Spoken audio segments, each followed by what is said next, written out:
proximity to Christendom's holiest icons.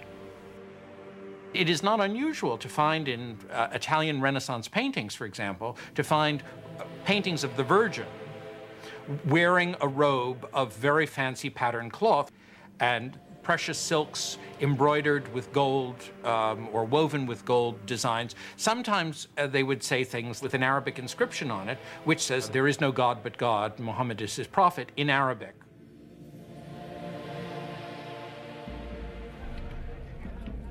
After almost 100 years of broken treaties and sporadic fighting, the Muslims reached a turning point in their struggles against the Crusaders. It came in the person of one of Islam's most celebrated figures. His name was Salah ud-Din, but the West would remember him and come to revere him as Saladin. There is certainly one thing that we must recognize about Saladin, and that is that he was successful where many others of his faith and of his part of the world had not been. That he possessed one unusual feature, in addition to his intelligence and his robust physical strength. He certainly seems to have been a great inspirer of his military followers. In 1187, Saladin amassed an army of 12,000 mounted warriors and lured the Crusaders out of Jerusalem onto a plain between two hills called the Horns of Hattin.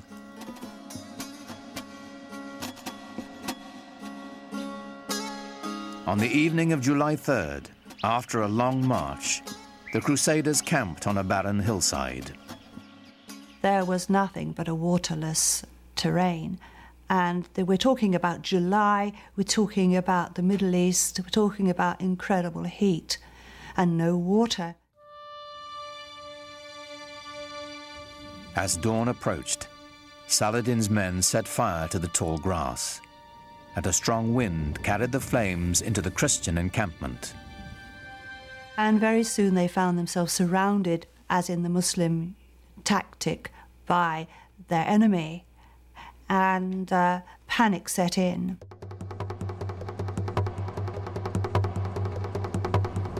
The flames bore down on them, and the heat became intense, Saladin's secretary wrote.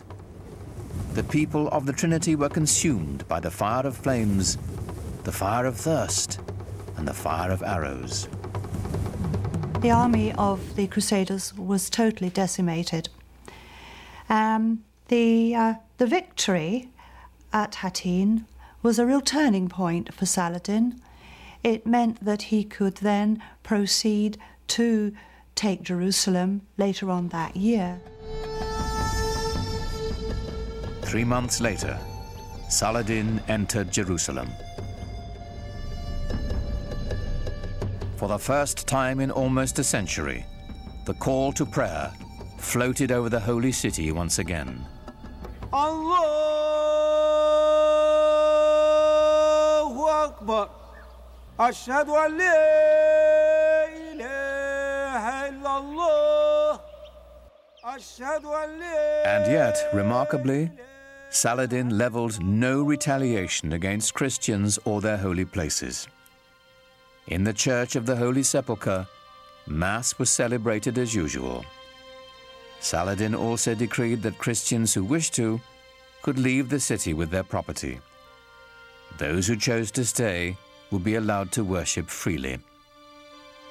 When his reputation reached Western Europe of the way he had behaved in Jerusalem over the conquest, he gradually became the most famous Muslim of all time. Saladin's victory did not put an end to Western aspirations in the Near East. Other crusades would follow, though, as with the first, they would hardly have an impact on the larger Islamic culture. The Crusaders would eventually be driven from their citadels along the coast and return to Europe. Their only lasting legacy, a few abandoned castles.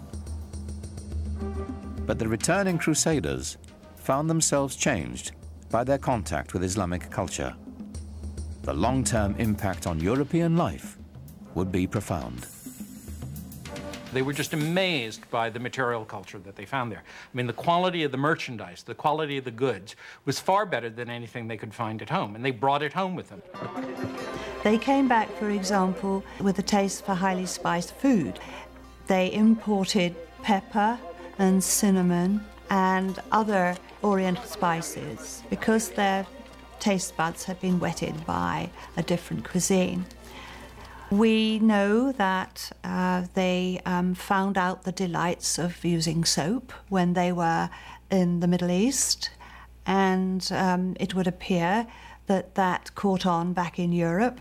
After the Crusades, many Europeans were far more open to the ideas of what was going on to the east, what was happening in other parts of the world. They simply couldn't be as insular as before. Lots of people were open to, well, what's out there? Let's explore this. Let's see this. New intellectual thoughts. Let's see what these people are writing. Let's learn languages. This is when people start to learn Arabic slowly in the West. As the barrier of language dissolved, ideas born in the great Muslim cities began to filter into Europe, ideas that would forever change Western thought. The great Italian theologian Thomas Aquinas used the writings of the Muslim philosopher Averroes to justify the clear separation of faith and reason, a Muslim ideal that formed the basis of all scientific inquiry and led to the European Renaissance. Averroes himself appears in Raphael's classic Renaissance painting of great Western thinkers. Here, alongside Plato and Aristotle, stands a vivid reminder of the debt the world owes Islam. The scope of Islamic civilization has now reached levels which certainly were not accomplished by any other civilization, known civilization of the world. It actually unified parts of our globe in ways that had not been witnessed before. But this golden age of Islam was not to last.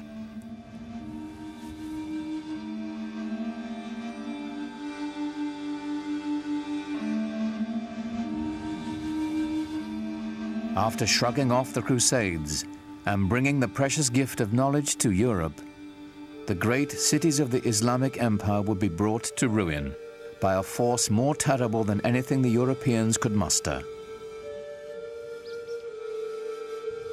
Their libraries destroyed, the wealth plundered, the empty cities stood mute in the aftermath of a devastation that descended upon them not from the west, but from the east.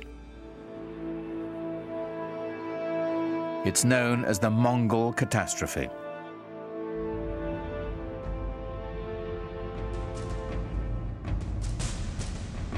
The Mongols were Turco-Mongolian nomads from the steppes of Central Asia. In the 13th century, they rampaged across much of Eurasia between the Ukraine and China. It wasn't long before they entered Islamic Persia.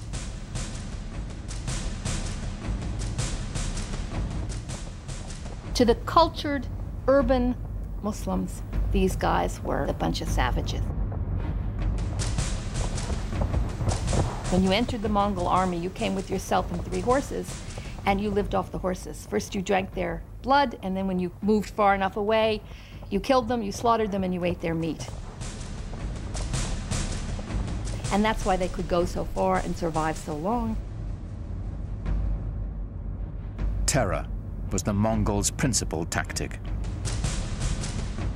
One of the local Iranian leaders foolishly decides to kill off the emissary that the Mongols have sent. And in doing that, he evokes the anger of the Mongols, who want to use him as an example. And they use this retaliatory technique often of killing off entire towns, wiping them out as examples. And so they build these fantastic towers of skulls where they pile up all the dead bodies as an example, and then all the other towns around immediately give way.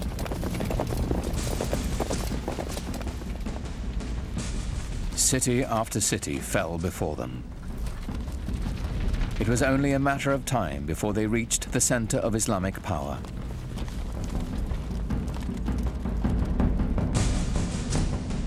On February the 10th, 1258, the Mongols took Baghdad.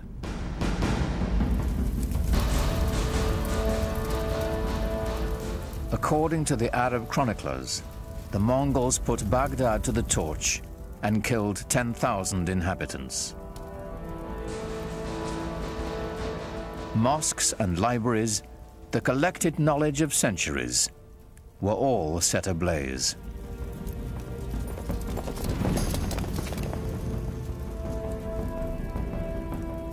Within less than 50 years, the Mongols seized the heart of the Islamic Empire from the Arabs.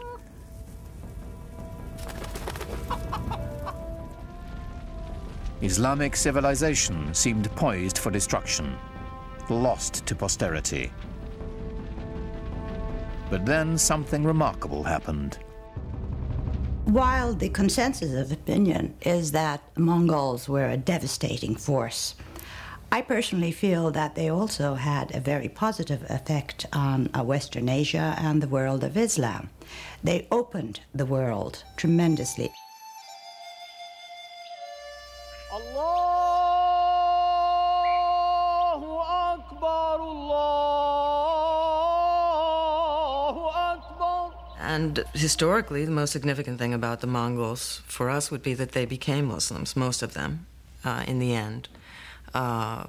Converted to Islam and then became, after being these tremendously destructive forces, some of the greatest patrons of the arts and letters in all of Islamic history.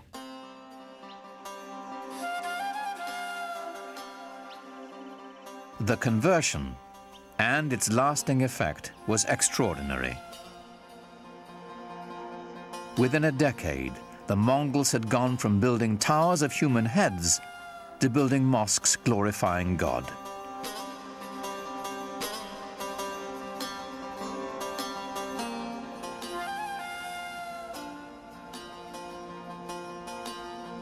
It is not surprising to me that the land conquered the conquerors. The Mongols themselves became Muslims or Islamic leaders par excellence. The Mongols transformed Islam. Now Islamic power could be held by anyone, not just the Arabs who had created it. The Mongols threw open the door for the great gunpowder empire to follow.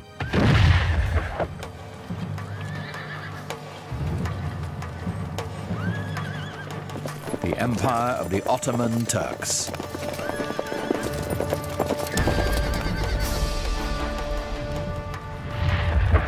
Islam was now set on a new course of expansion to both the East and the West, marching to the beat of Turkish drums.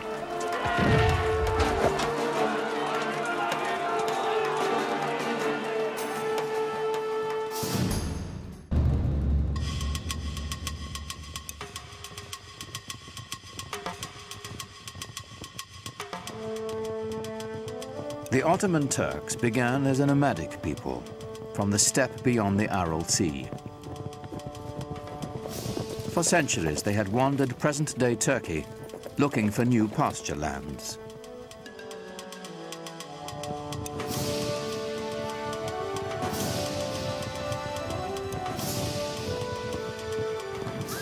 Muslim sultans had enlisted them as mercenaries to fight off the Mongol hordes. But in the upheaval following the Mongol invasion, the Turks began to stake out their own territorial claims. From their ranks emerged a warlord of legendary ambition. His name was Osman Bey.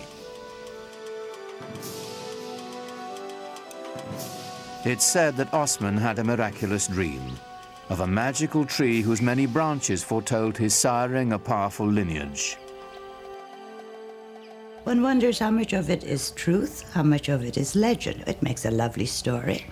And miracles are always more easy to digest than reality.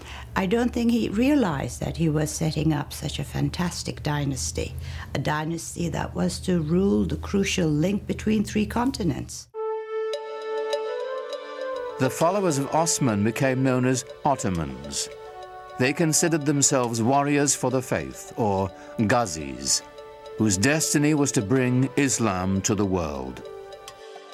Ghazis were somewhat like freelancers who moved the empire forward either for ideology, theology, or for the sake of pure conquest. They were probably very brave, never thought about themselves or any harm that could come to the group by going into dangerous conditions. But it made the Ottoman Empire almost fearless, going into regions that nobody had been there before. For the early Ottomans, the direction of expansion would always be to the west, for good reason. They could not expand to the east or to the south because those were controlled by their brothers, the Turkoman emirs, the Muslims, and a Muslim should not be fighting against a Muslim, so they said at the time. So the only place he could expand was towards the Christian territories westward. Osman's warriors moved to the north and west across the Anatolian plateau, into territory controlled by the traditional Christian power in the area, the aging Byzantine Empire. By Osman's time, the 1,000-year-old Byzantine Empire was reaching the end of its age, dwindling to an isolated stronghold in Eurasia.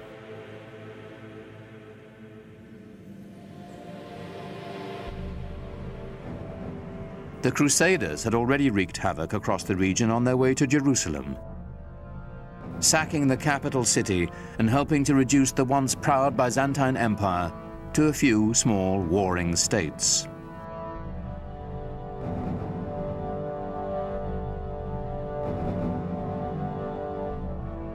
The Ottomans quickly overran these splintered Byzantine factions, uniting northwestern Anatolia into a single domain. In 1326, the Ottomans took the powerful Byzantine city of Bursa, a victory that would change the character of the Ottoman Turks forever.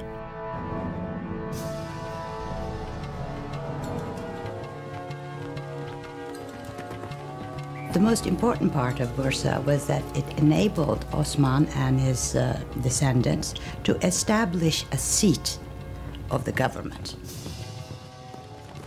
The restless nomads of the steppe would settle down to build an empire. What we're witnessing is this huge demographic event.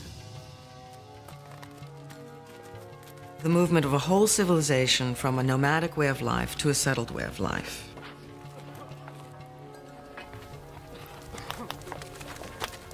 Now, when the Ottomans took Bursa and set it up as their capital, they were very concerned to establish themselves as the rightful standard bearers of Muslim civilization. Civilization meant organization, and the Ottomans set out to manage the vast regions they now controlled. Leaving the Byzantine clerks in place, they began to organize the new empire. First and foremost, taxation and record-keeping. The word bureaucracy has since lost its noble connotations. Yet this was a great innovation, as ambitious as any triumph in battle. The Ottomans are known for including and synthesizing the cultural elements through the lands that they passed. They are known for creating structures by which the peoples who lived there before could carry on their lives and their beliefs in the way that they chose. In fact, the Ottomans had fewer conflicts with their Christian subjects than those of their own faith. Muslim adversaries intent on challenging Ottoman rule. One of the bureaucratic, or let us say management problems facing the Ottomans was that there were still rival Muslim sort of proto-kingdoms around them. I mean, they were conquered by the Ottomans, but they had old grudges to bear. And they had certain claims to dynastic glory of their own. And they were constantly worried about these old Muslim families rising up and creating a rebellion. And so the story goes that they felt it would be imprudent to have the army made up of these sorts of people.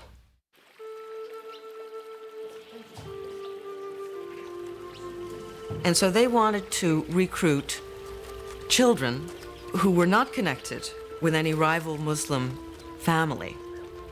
And so they went into the Balkans and they recruited primarily Christian children. This practice was called devshirme.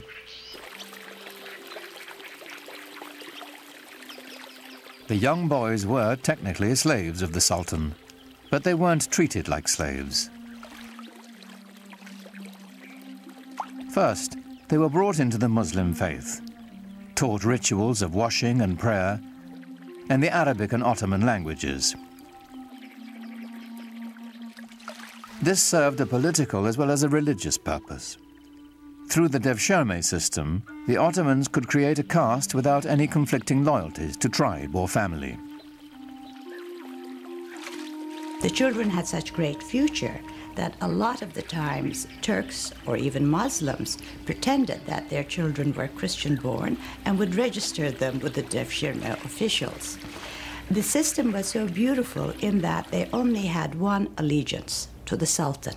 No family, no region, no other ties. These children were then given the best possible education available in the world, perhaps, at the time. And they were then able to move into the highest positions of power in the empire. Those who were brainy went to the palace schools and graduated into different levels of viziers and governors. They even became grand viziers. Those who were brawny went to the Janissary Corps. The Janissaries were the Sultan's elite infantry. It was an army that would set the standard for centuries to come. They were the strongest, trained as military machines, no fear of dying, totally fearless, and their only love was to serve the Sultan. They were trained with all the precision and discipline, pomp and circumstance of a modern army. For the first time, an army wore uniforms and went into battle to the accompaniment of a military band. The Janissaries were the most feared troops in the Western world, a force that was worthy of this new Islamic empire and its restless visions of conquest.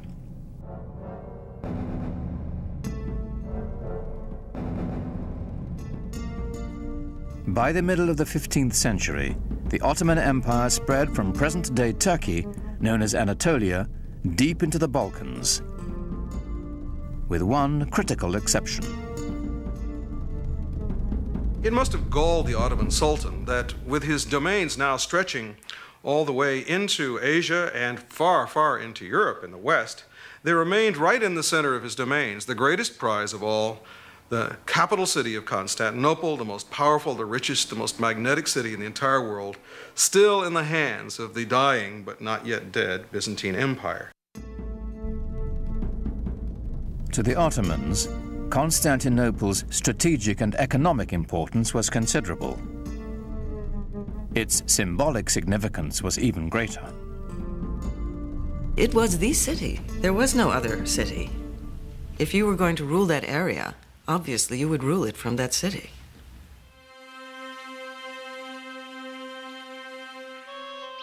It's said that the goal of laying claim to Constantinople was decreed by Muhammad himself.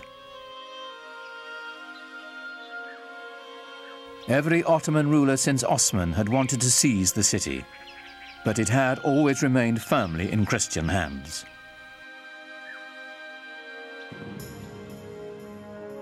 Then a sultan came to power whose dreams of conquest would not be denied.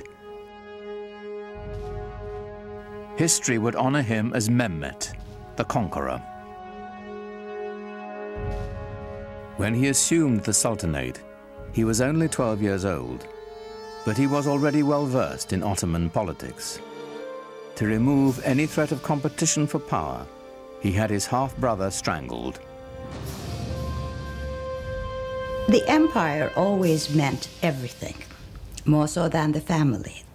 In order to stop the empire from splitting, as had happened to other Turkish dynasties ruling the Islamic world, when a young man became sultan upon the death of his father, all the other brothers had to be eliminated. This prevented segmentation of the empire. It may have been cruel, but it worked for the Ottomans. When on the death of his father, he finally then took over, it meant an enormous change in the policy and direction of the Ottoman Empire, in the direction of a much greater energy. Mehmet immediately set his sights on the one prize as grand as his ambitions. Mehmet had to conquer Constantinople. There was no other choice. Constantinople was sitting like a perfect gem or a perfect fruit waiting to be picked. By the middle of the 15th century, the city was a shadow of its former self.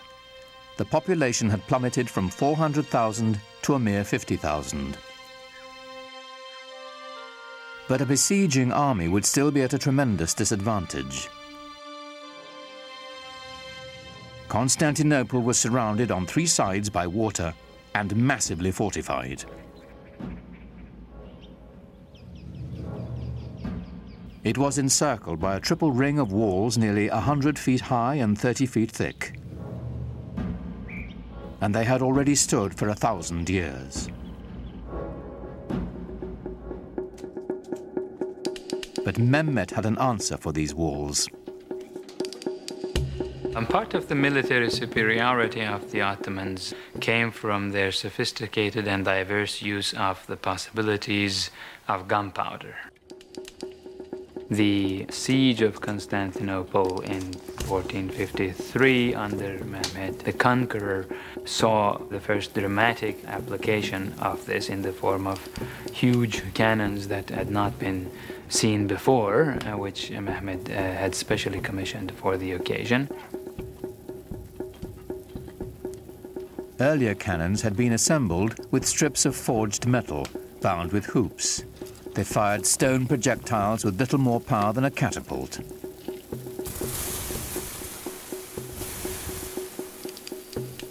A new breed of cannons could be cast of solid bronze and packed with enough gunpowder to propel metal cannonballs with staggering force.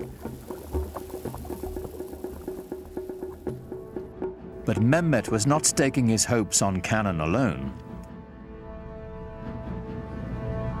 The mile-wide channel of the Bosphorus Strait was all that connected the city to the Black Sea. If he could cut it off, Constantinople would be at his mercy.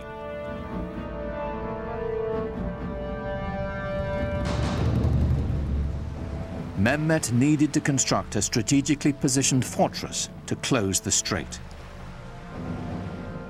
He built it right in the shadow of the great city walls.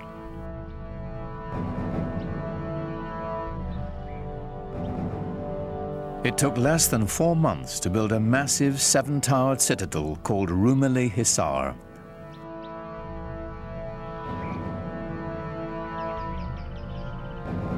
Mehmet himself is said to have carried stones during its construction.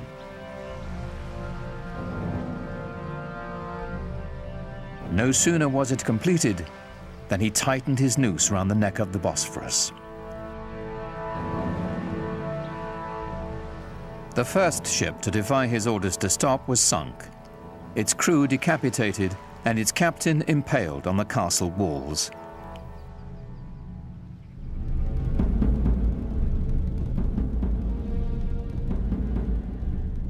To stop Mehmet's ships from approaching, the Byzantines strung a massive chain across the strait.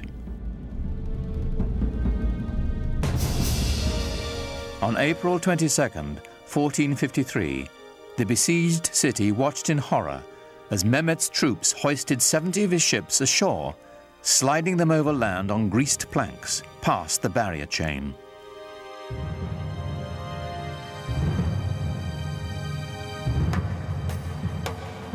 More than 100,000 Ottoman soldiers now stood before the walls of Constantinople, braced for the greatest bombardment the history of warfare had ever known.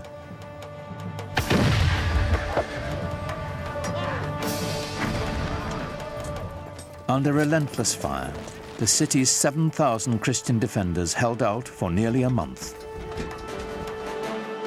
In desperation, the Byzantines who occupied the city appealed to their fellow Christians across the continent for help.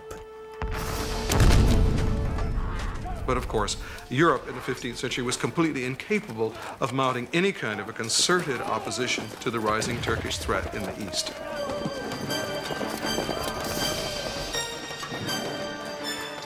At that time, the kings of Europe had military and political problems of their own. Constantinople would have to fend for itself.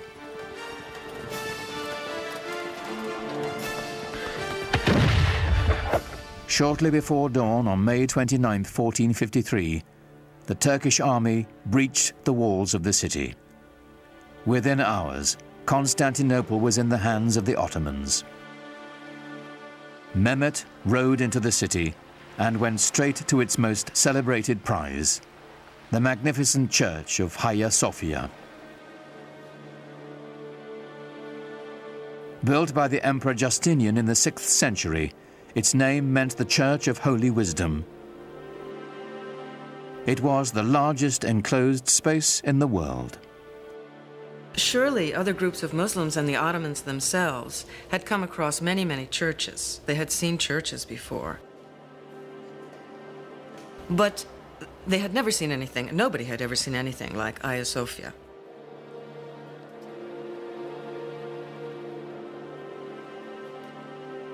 The Hagia Sophia, or Hagia Sophia as it's called in Turkish, was one of the marvels of architecture, marvels of the world. It had the largest and highest dome in history, and it was beautifully embellished with gold mosaics, and the space is incredible. For Mehmet, it was a great booty. Inside the church, a Turkish voice rose, proclaiming in Arabic the first pillar of Islam. There is no God but God. Muhammad is his messenger.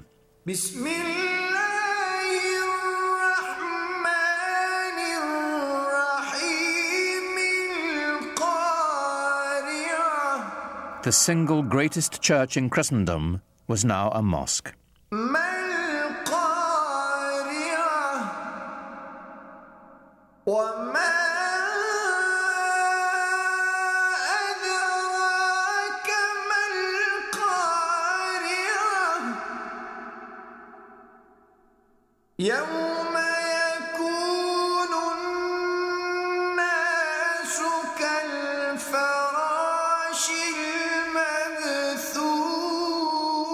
The Hagia Sophia became the inspiration for all Ottoman domed mosques to come.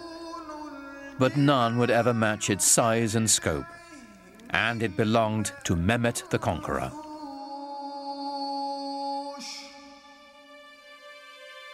News of his triumph sent shockwaves around the world. For Europeans, it was a concomitant disaster.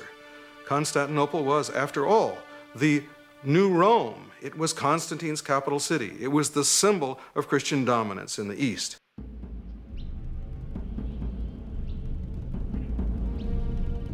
The Ottoman rulers had long stacked up titles for themselves.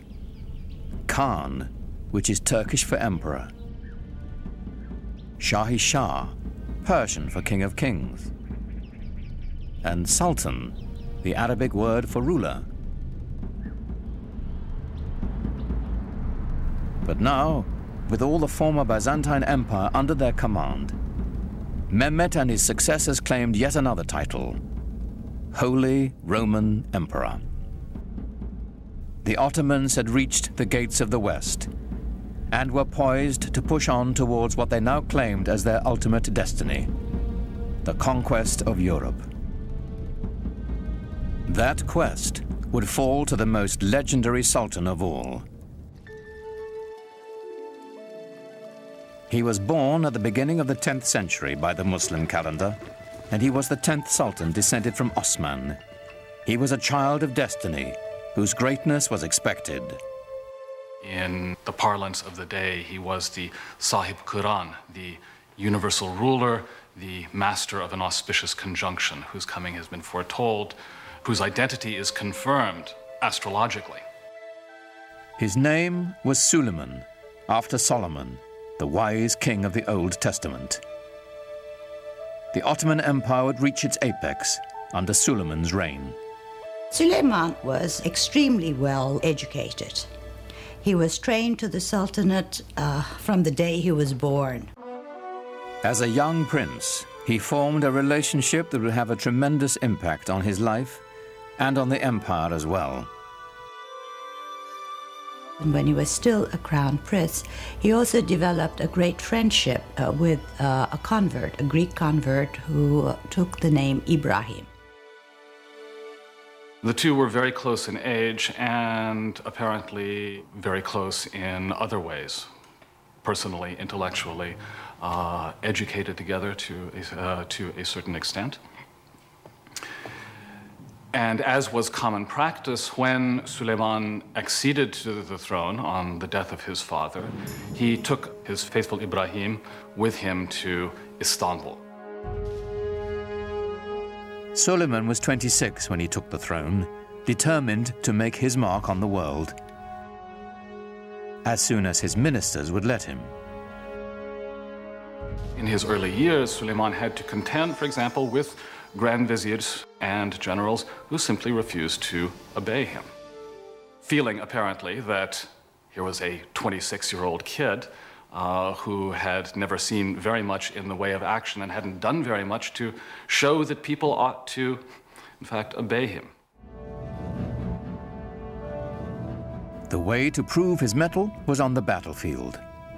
Every new sultan was expected to begin his reign by expanding the empire. Ottomans now controlled Kurdistan, Egypt, and the holiest cities of Islam, Mecca and Medina. Suleiman set his sights on Belgrade in Hungary, the stepping stone to Europe. He was the head of the Ottoman dynasty, and he had certain duties to perform.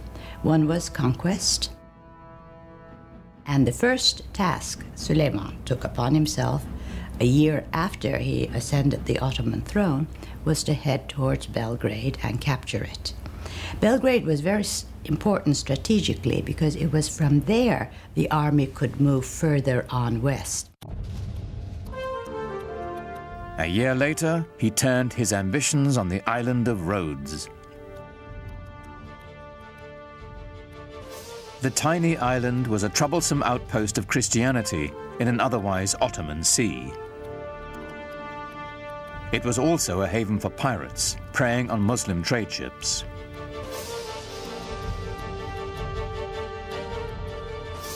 The 50,000 defenders of Rhodes manned one of the strongest forts in the world. Suleiman decided on a tactic other than relying on gunfire from his huge cannons. A new tactic, seldom used until that time. The Ottomans are the first major force to actually develop new ways of harnessing gunpowder to the cause of military expansion in creative ways. Ottoman sappers dug out a series of 50 tunnels near the base of the fort so they could mine its foundations.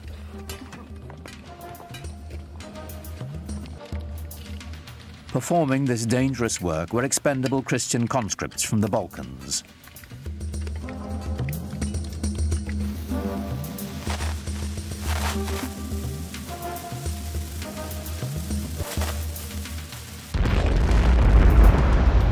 resulting explosion signaled a furious 6-hour Ottoman assault. But the Turks were beaten back. Then, after 145 days of siege, the exhausted Christian defenders finally negotiated a truce. The Ottomans had won.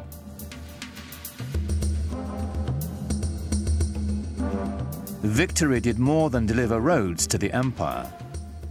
Suleiman was now a sultan to be taken seriously. His march of conquest had begun.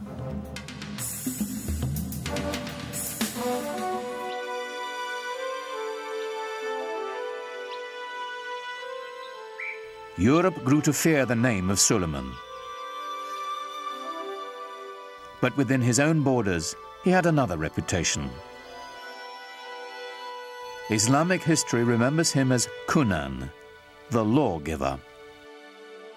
Ottomans were really bureaucrats in full sense of the word. They kept every single record, and in order to control the different peoples who participated in the world of the Ottomans, they had to have very carefully sorted out legal systems. Under Suleiman, a single legal system was defined for the sprawling empire. His laws would later become the basis of constitutions for several other nations. Well, Suleiman was the supreme monarch of the area. He was the center of the world.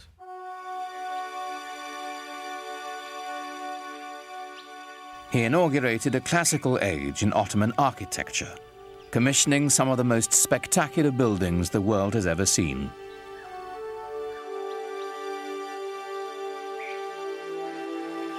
Suleiman was in a unique position of wealth and of consolidation, and he focused his attention on developing monumental architecture to commemorate his great dynasty and himself.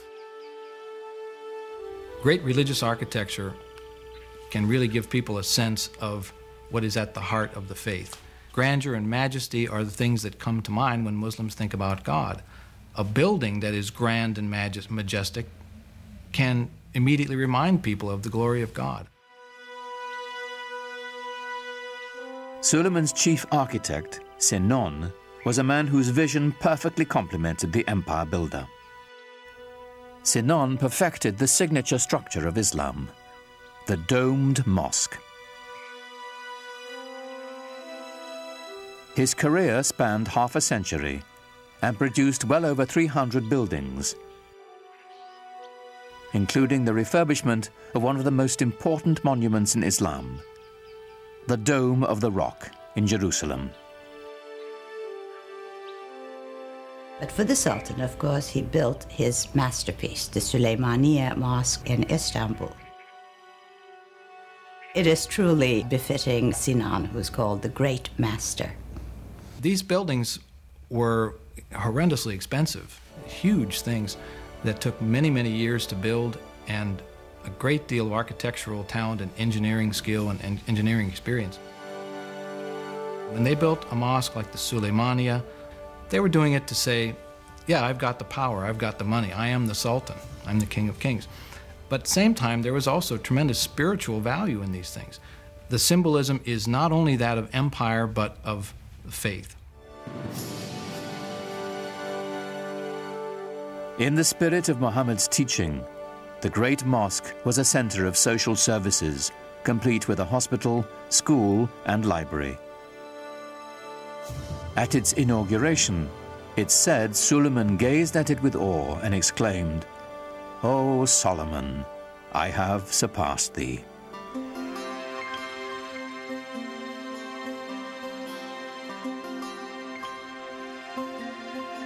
No less impressive was Suleiman's palace. Topkapi was both the seat of government and his private dwelling. Suleiman was also a great patron of the arts. And since the empire was very rich, the best artisans were there. So everything started flourishing. The architecture or the arts of his period show the first golden age of the Ottoman world.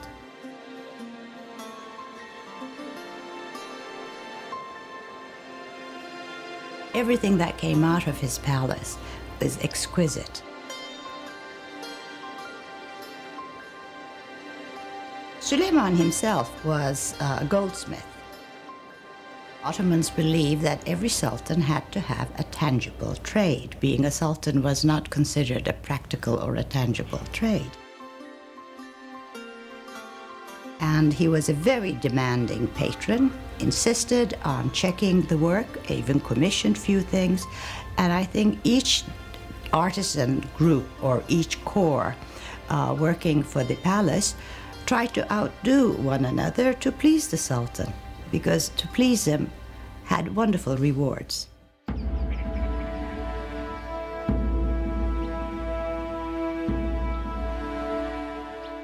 And the Ottomans, of course, exercised quite a lot of influence on the European imagination, and the royal and the political, if you will, ceremony and pomp of the Ottomans was such that it would have humbled any citizen of the known world then. This was arguably one of the greatest world empires, and European observers could not walk away without feeling of respect for the sheer power of the Ottomans. In public, Suleiman required that all those around him remain completely silent, while he made his wishes known with the slightest nod or gesture. It must have been a tremendously impressive sight to see the courtyard of the palace filled with some 6,000 or 7,000 janissaries and other functionaries, no one saying a word. What was going on here was the creation of a sovereignty so mysterious and yet so far-reaching as to be seen as nearly divine. As Suleiman's power grew, his lifelong friend Ibrahim rose in the court structure. And Ibrahim Pasha, who became a Pasha later on, became his devoted Grand Vizier. In fact, Ibrahim married his sister. So they were not only good friends, they were also related.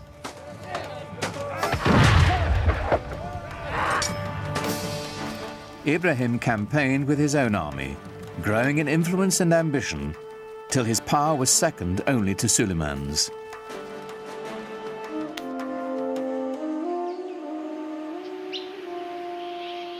But for power and ambition, the secret world of the Sultan's harem had no equal.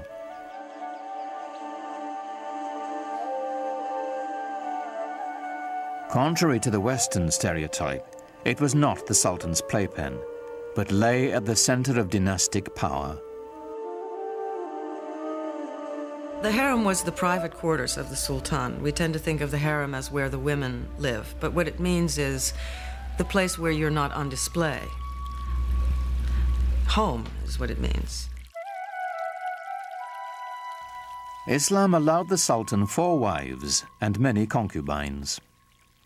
It was a system designed to produce heirs, is what it was. When you look into the actual details of how these things were carried out, it was hardly anything terribly erotic. I mean, the Sultan did not have much choice in his selection of female companions. The Sultan was not in a position to look around and say, I want her, you know, because his mother would have a lot to say about it.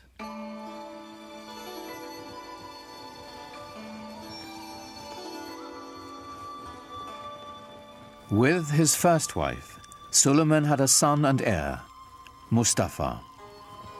But while he was in his mid-30s, the Sultan fell deeply in love with a Slavic slave girl named Harem.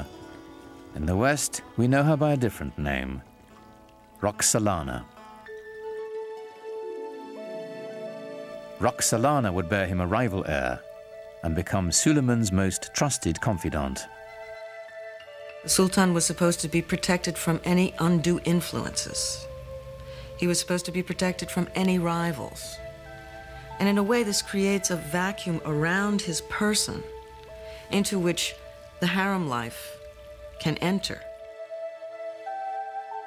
And so the fact that he was so protected works in a funny way to expose him to the influence of his female companions with whom he spent so much time.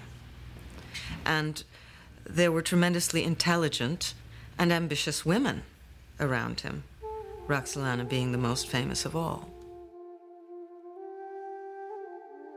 Suleiman is a complex character, a man that we know from his own life was capable of the tenderest emotions, both toward his male friends and especially toward the great love of his life, his wife Hürrem Sultan, and toward his family as well. He had a number of extremely talented sons on whom he lavished a great deal of affection.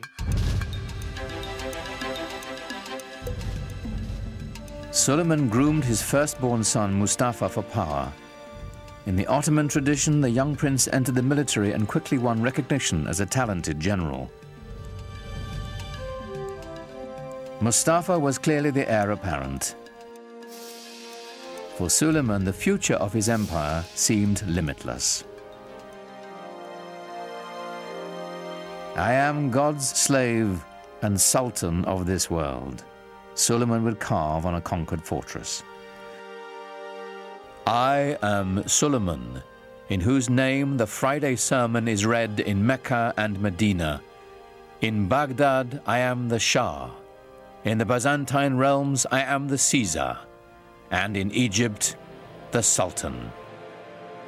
He, of course, at the height of his powers, clearly saw himself as dwarfing all his rivals, perhaps rightly so.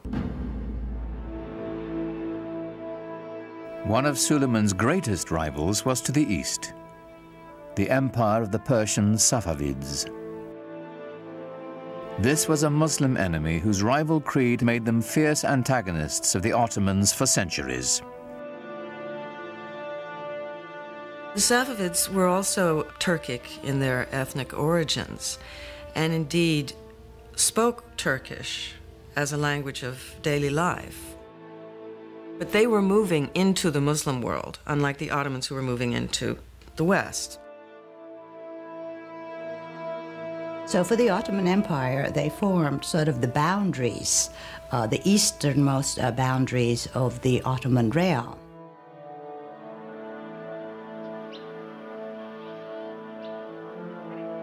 The Safavid dynasty was Shiite Muslims, bitter rivals to the Sunni Ottomans. According to the Shiites, a leader had to be designated by his predecessor and had to be of the family of Muhammad. According to the Sunni view, it was not designation that was necessary, and a person could be a leader of the community without being a direct descendant of Muhammad. This challenge to legitimacy is the basis of the Shiite-Sunni split, a bitter division that still separates the Muslim world to this day. And I would say the Ottomans never really thought of themselves so much as Sunni until the Safavids came forth as this rival Shi'i. So the Safavids developed a rival ideology to the Ottomans, which then became an occasion for war over, of course, what wars are usually fought over. Wars are fought over land, over wealth, over territory, over prestige. And the Safavids waged a war of ideology in eastern Anatolia, which was always, for the Ottomans, the most worrisome part. The terrain is difficult to conquer, difficult to control. The Safavid military was formidable, but there were cultural rivals to the Ottomans as well. They were great patrons of the arts. I think we know them more for their artistic patronage than of their great conquests and laws and systems and administration. When you look at Isfahan, it is the most beautiful city in the world, and that is the Safavid city, it's the Safavid capital. But it doesn't give you the same sense of power that the Ottoman Empire had or the Ottoman capital had. It's a different sense of power. It's more eloquent, perhaps, more precious in its decoration and its ceremonial spaces. It's a totally different aspect of Islam. Safavi art and architecture is on a finer scale.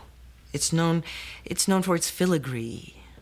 It's known for its intricate brushwork, you know, rather than for its stunning scale. In the soaring palaces of the Safavid Shahs, murderous intrigues against Suleiman and his dynasty were hatched that would reach into his very household.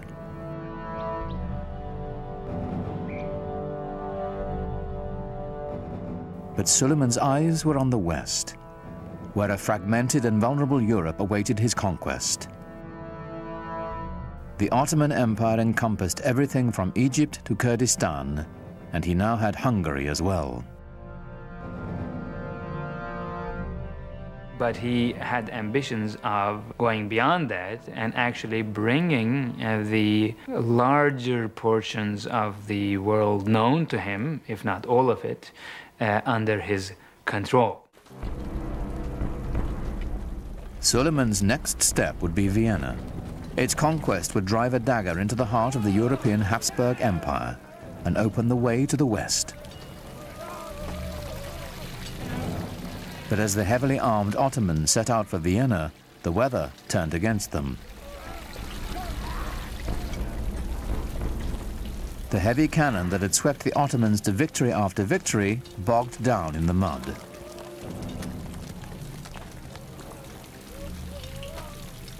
Suleiman had to move on without them.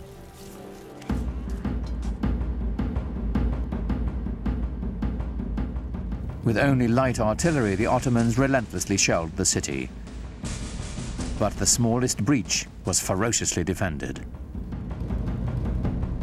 After a lengthy siege, with winter fast approaching, Suleiman withdrew his forces. He was not concerned.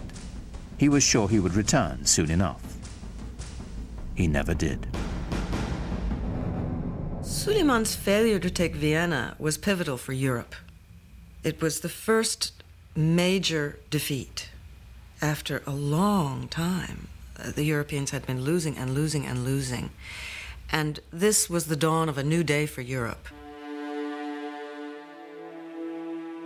But Suleiman had little to fear from Europe. Rival Muslim Safavids and his own family would bring the cruelest of sorrows to the Sultan, and ultimately to his empire as well. Suleiman, in some ways, serves as a sort of epitome of the 16th century idea of the wise and just ruler who was at the same time a very tragic figure.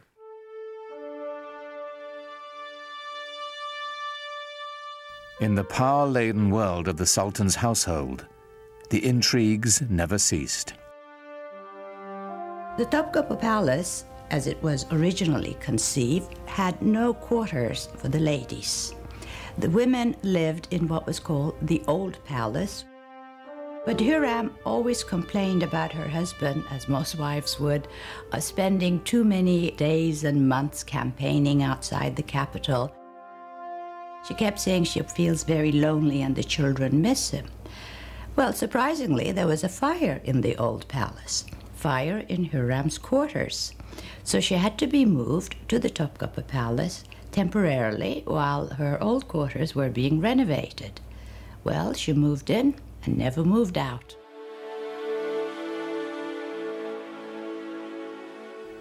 Now Hürrem was at the center of power, promoting her own son as heir apparent and immersing herself in a web of deadly gossip and suspicion.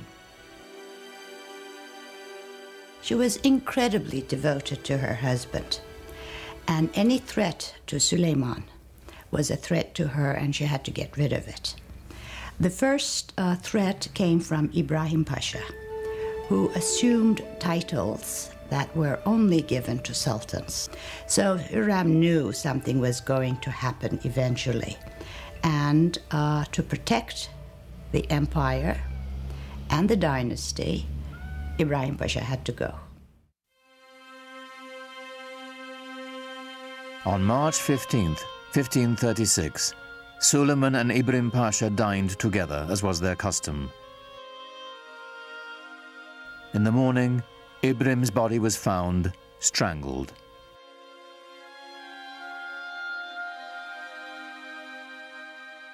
But Suleiman's desolation and loss had only begun.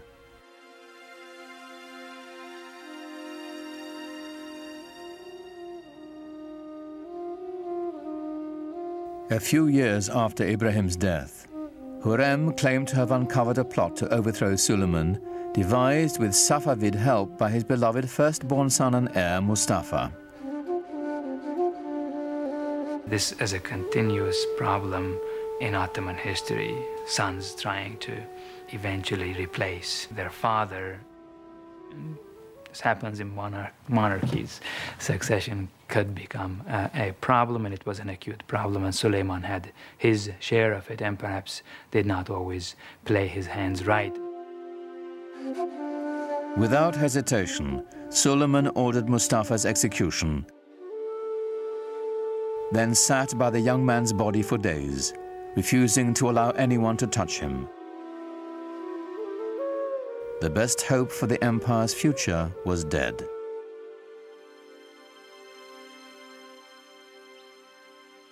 When Hürrem herself died the following year, Suleiman fell deeper into despair, finding solace in his poetry. Most of the poetry, I think, was written after he lost his wife, since he talks about the loneliness of being in office, that he has nobody left anymore, and he's dying to join her. Even if your reign on the imperial throne seems everlasting, don't be taken in. One day a hostile wind will blow and bring to your land of beauty heaven's misfortune and deepest suffering. In all his loneliness, there was only one refuge for the Sultan whose power, like his sorrow, seemed limitless. He returned to the field of battle, to the work of conquest. He personally led 13 campaigns. The last one was at Szigetvar, which is in Hungary now. I think he knew that this was going to be his last campaign. He personally led it, knowing that he would not come back alive. In 1561, the man who had ruled the empire longer than any other died in his grand war pavilion, surrounded by his generals. He was 67. No Ottoman Sultan would ever achieve his greatness again. The nexus of world power would move from the Mediterranean Sea to the Atlantic Ocean and the New World, slowly leaving the Ottomans behind.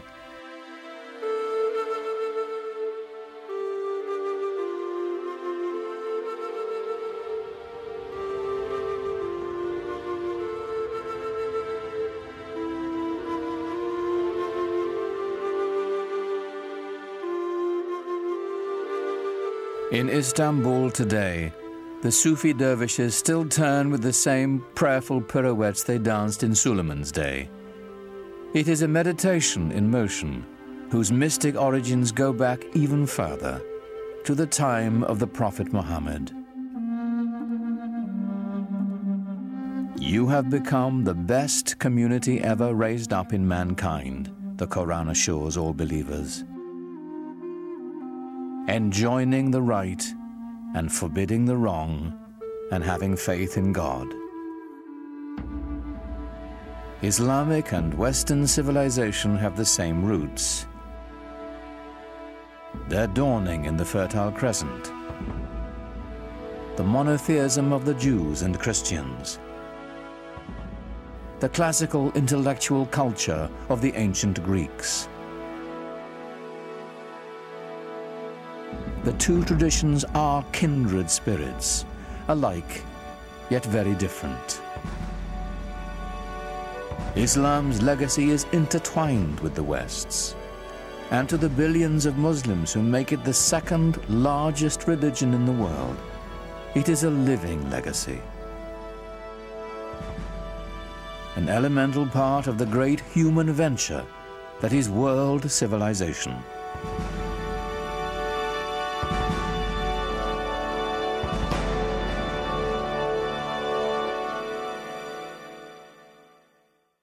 Islam Empire of Faith continues at PBS Online. Click through our interactive timeline to learn more about the history and culture of Islam, or take a virtual tour of the Dome of the Rock and other extraordinary sights. It's all online at pbs.org or America Online, keyword PBS.